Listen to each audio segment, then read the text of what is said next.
You're listening to Design Atlas Season 4.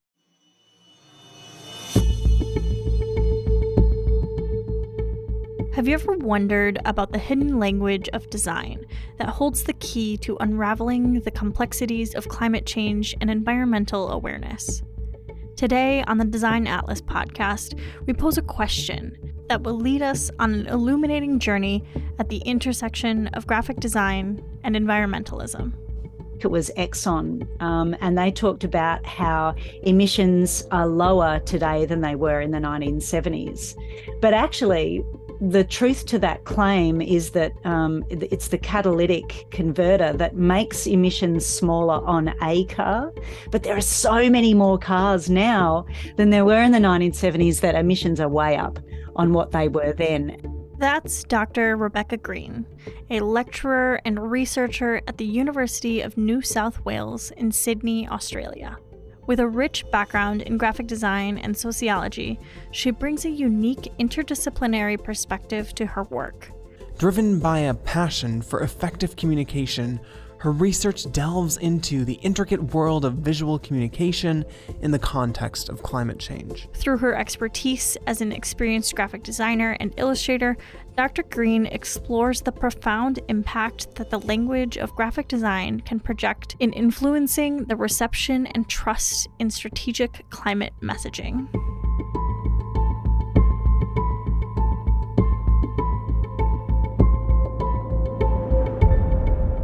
Well, my name's Becky Green. I live in Sydney, Australia. I haven't lived here the whole time. I've actually lived in lots of different places. My dad was an Air Force officer, so I had quite one of those upbringings where you move every few years. So it's kind of a good mirror to my restless career as well, where I really feel like I need new challenges. I never started out wanting to be an academic. I didn't even know what that was, to be honest, when I was in high school.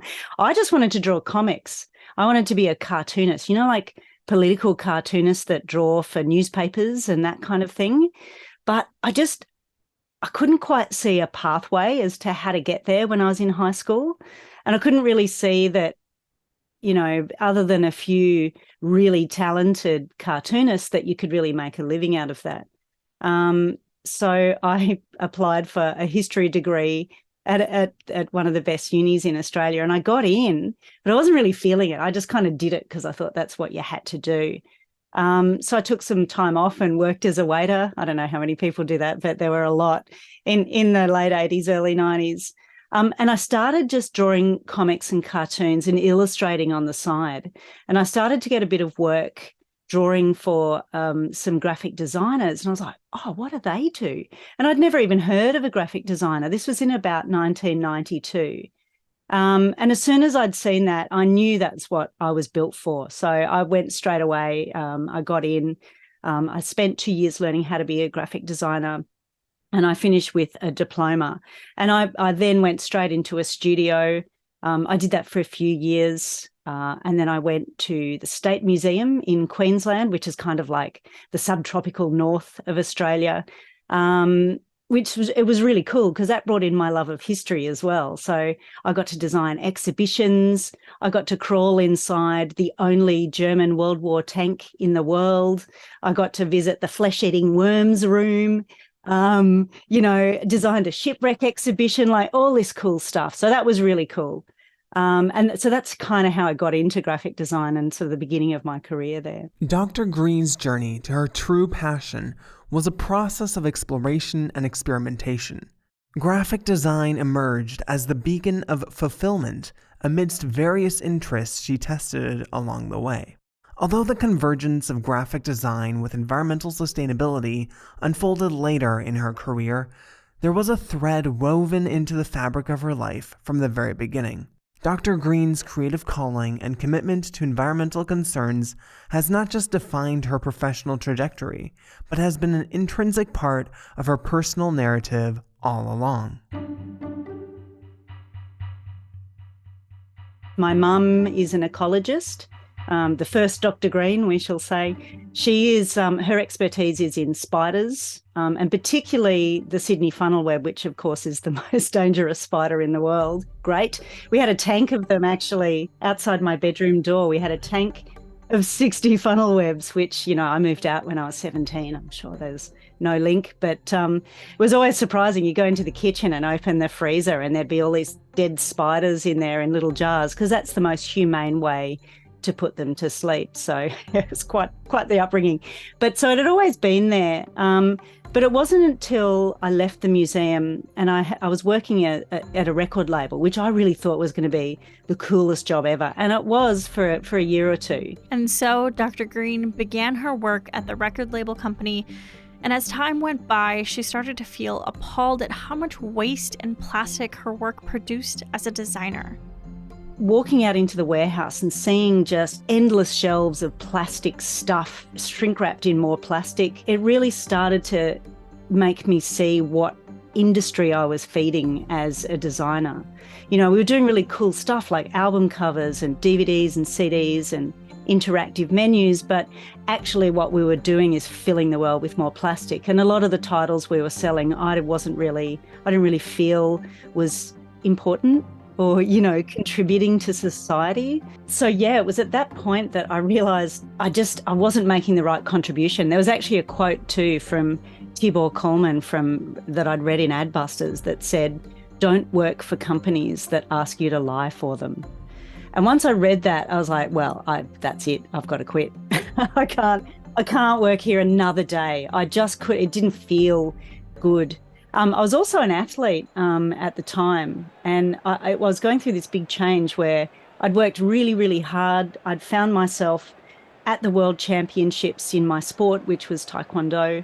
I'd won a bronze medal, which I was like, this is the coolest thing that's ever happened. And I'd worked really hard and spent a lot of money and done all of this stuff. And I was standing on this podium and I really expected to feel something. And I didn't. I was like, who really cares about this? My family does and my fellow team members, but who did I help? How many lives did I improve? And it was a really big moment for me. Just all of this stuff happened around the same time. And so I quit my job. I stopped competing. I joined the Air Force and I went back to uni and studied a master's into what barriers exist for graphic designers in sustainability. And it was a real eye-opener because there are a lot. I studied up in Brisbane, which is in Queensland, at a uni called Griffith University, and that was at the Queensland College of Art, which was their premier art school. And it just so happened they had asked me to come in and do a guest lecture. I think it was on museum design because it's quite a specified area, so there weren't a lot of us around. And it just was just stepping back into that world. I could feel my brain almost. It was almost like I'd spent so long working out my body as an athlete. I could feel my brain starting to do that same thing. And that was it for me. And so I applied for a master. It was a 2-year master's, and I just I did it in one. I had a bit of savings, so I just stopped working and took the year off and did that. And it was so good. My brain felt amazing. It really was a workout. And I came out of that, actually, the findings of my thesis was that there are a lot of barriers and that the main barrier is society. Our bosses, the senior management that had got in the way at the record label, they're all part of society, and it's really society that graphic designers are communicating to. We're translating all these messages into visuals, and I don't think we really know what we're doing when it comes down to it. We do in a way, but I'm not sure we understand that the actual impact in trust and authenticity and all of that our visuals make out in the world.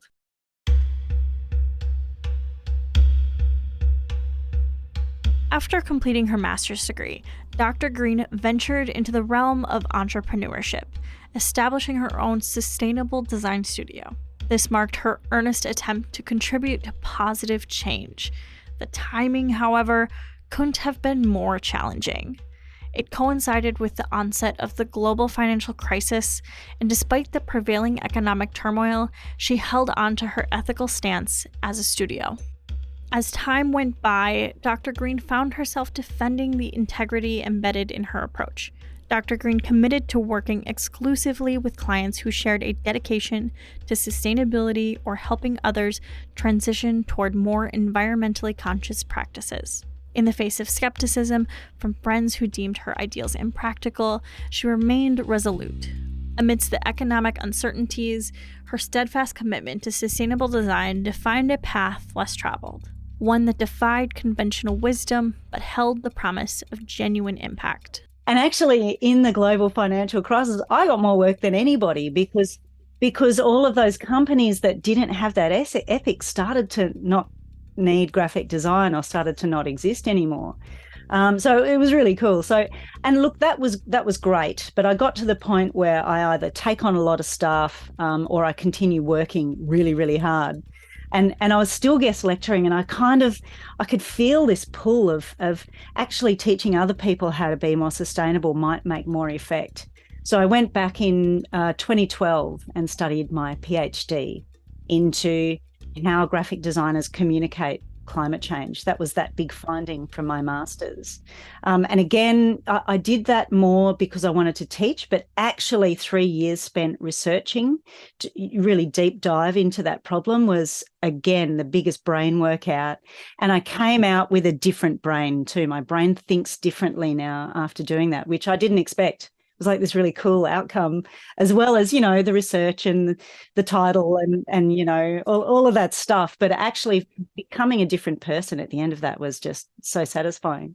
It's funny. When I started doing it, one of my old exes said to me, I didn't realize there was enough in graphic design to do a PhD. And firstly, I was deeply insulted. Yeah.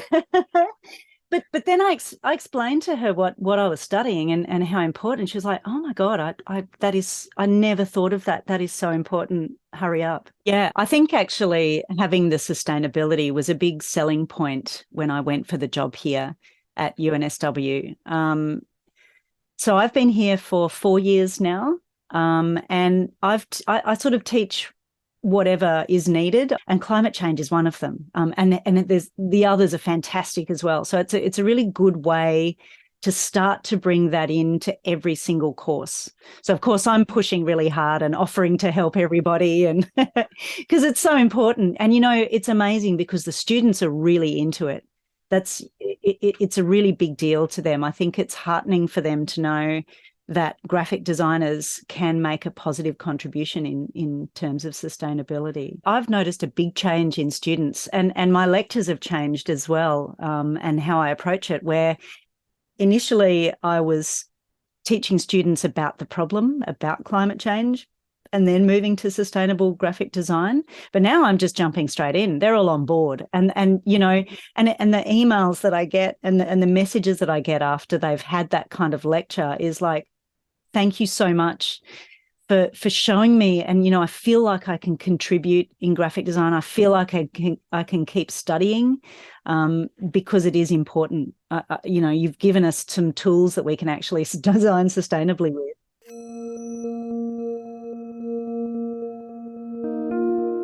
As Dr. Green reflected on the nature of graphic design, she candidly acknowledged a paradox. It's a bit of a misnomer to think that graphic design in any form, be it digital or print, doesn't inherently leave an ecological footprint. The act of creating something new inevitably entails some environmental impact. However, Dr. Green emphasizes a crucial perspective shift. The key lies in cultivating awareness of this impact and actively striving to minimize it. In her view, the essence is not in eliminating the footprint entirely, but in conscientiously working to reduce it wherever possible. Dr. Green underscores the multitude of avenues available for designers to make more sustainable choices. It's an invitation to the design community to engage in a thoughtful dance between creativity and environmental responsibility, acknowledging that every design leaves a mark, but encouraging a collective effort to make that mark as eco-friendly as possible. I like to separate it into 3 different areas. The first one is to make technical contributions, things like being aware of much better paper.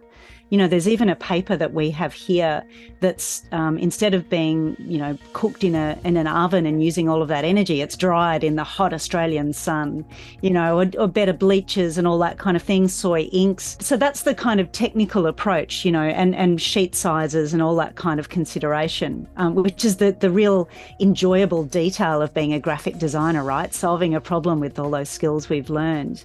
But then there's also the content of the message and choosing who you're working with, which can be a lot harder, particularly for junior designers. Sometimes as a junior, you've got to just get out there and learn how to do it first and spend maybe a couple of years just doing your best in that area. But I think once you get to about a midweight and onwards, you really can start making informed choices about what kinds of people you're working with and what the messages are that you're putting out there. And just going with your instinct, is this really, contributing to the world in a positive way? And just, it takes time to learn how to guide people in a better direction without being too, making people feel bad or defensive. But, deploying graphic designer skills to help, I've always found to be extremely warmly received by people who want to change.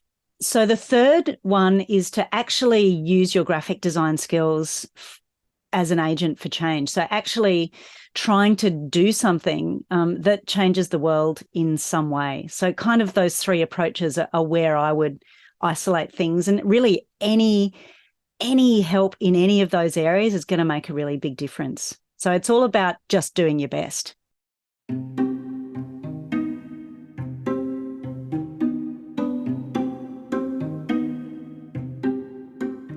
So how does one craft a piece of graphic design that exudes trust? According to Dr. Green, the process becomes more seamless when the underlying message is not just good, but genuine and honest. In such cases, the design almost effortlessly takes shape, seemingly designing itself. Yet, there is a cautionary note. Amidst the ease of design, one must tread carefully when selecting colors, specifically understanding the color psychology at a deeper level. Dr. Green's insights suggest that beyond the technical aspects of design, the ethical foundation of the message and the thoughtful choice of visual elements play pivotal roles in creating a piece of graphic design that resonates with trustworthiness. And understanding that maybe red for climate change doesn't mean warning and hot and danger. Maybe it means this is a corporate website, which means people don't actually trust it as much. So actually sort of being a little bit more considered and not sort of going with that sort of, 1950s version of what colours mean and starting to actually look around, do some visual research, maybe, get some advice on how to send messages out that are more authentic. When we think about the digital space, Dr. Green finds it particularly intriguing, drawing attention to a common perception that a paperless office is inherently more environmentally friendly. However, there is a contrast to this belief with a reality that often escapes notice. While the shift from print to online mediums is generally deemed ecologically sound, Dr. Green challenges this assumption. There's a really great study that I cite, and that concerns a given sort of example 700-page report that a printed version used 85 grams of CO2, but reading that same report online for 1 hour uses 226 grams of CO2, which is almost 3 times as much. And that's per hour, whereas this printed one can be reread by, countless people for a century or longer. In fact, there are some books bound well that have lasted, 2 centuries. So, obviously something like the magazine industry is going to churn through, and it's better to read that online. But even newspapers are better to read the actual printed version because it uses that heavily recycled paper and has done for years. So that it is a problem. The digital space uses a lot of energy. In fact, before the pandemic, there was another great study that showed that if you consider the internet as a country, it is the third biggest user of energy in the world after China and the USA. Russia is fourth. So, it's a big deal. The internet uses a lot of energy. How you can start to mitigate that as a digital designer, sure, is, dark screens, trying not to use as many custom fonts, fewer requests on those servers that we can't control is how we can control how much energy we're using. And that might be, even just standard usability, like try not to make it 10 clicks to get somewhere, try to make it 3, which you do anyway, right? So, but if you think about how many requests you're sending in your design, with each thing that's making it look slightly better, have a think about whether actually that's so necessary or not.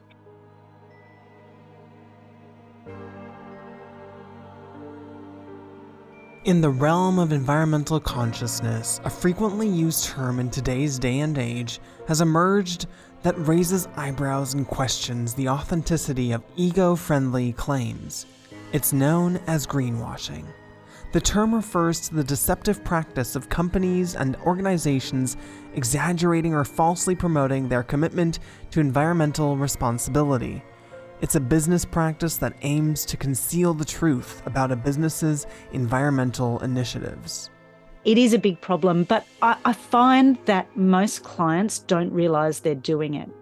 And so if you can point out in a really informed way how is the best way to communicate something and gain trust, then I think they are generally on board with you. And it's, a lot of graphic design is making stuff look cool or convincing people one way or another. But I think the other big part of it is actually the relationships with the people you're working with and being able to convince people one way or another that what you've designed is the right thing, right? Because everyone's like, yeah, but I like blue. And you're like, well, that's great, but you're not the target audience. So actually, practicing and honing that skill of bringing your clients along with you and on board the environmental train and feeling really good about it is part of the battle, really. For those embarking on their journey in the design realm, aspiring to make a meaningful impact on both individuals and the environment, and we do hope it's everyone listening to this show, Dr. Green offers valuable advice. She suggests that even if your initial design opportunities may not align with creating positive change in a specific industry, there are steps you can take to pave the way for a future where design work contributes positively to both people and the climate. You've got to look at that bigger picture. What's the message? What's the product? Is it going to benefit society? Is it better to do this than have individual offices with their own things everywhere? If you've got to take a job, just try not to take the worst one, I guess. The intersection of graphic design and environmental consciousness emerges as a dynamic landscape rich with challenges and opportunities. Dr. Green's insights have guided us through the delicate dance of sustainability in design, urging both seasoned professionals and budding enthusiasts to consider the far-reaching implications of their creative choices. Her emphasis on the ethical dimensions of design, from combating greenwashing to conscientiously navigating the digital space, serves as a compass for those navigating the complex terrain of environmental responsibility in the design world. Moreover, Dr. Green's journey from a graphic designer to an academic leader and researcher offers a narrative of unwavering commitment to principles. Her trajectory underscores the potential for design to transcend mere aesthetics and become a catalyst for positive change. As we wrap up this enlightening conversation, Dr. Green's wisdom resonates as a call to action, urging all of us in the design community to embrace our roles not just as creators, but as stewards of a sustainable and impactful visual language.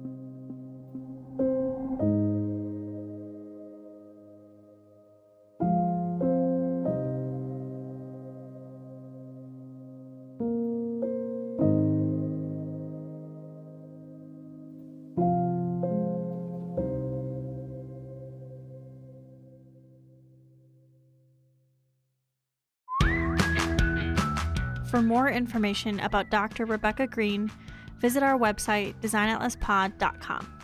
Don't forget to follow our show on Instagram at designatlaspod or join our Slack community.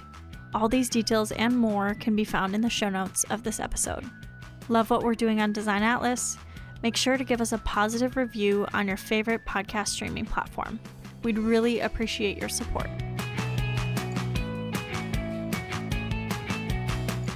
Stay tuned for our next episode, which launches next Thursday, featuring Jasmine Hortop, an award-winning illustrator and muralist.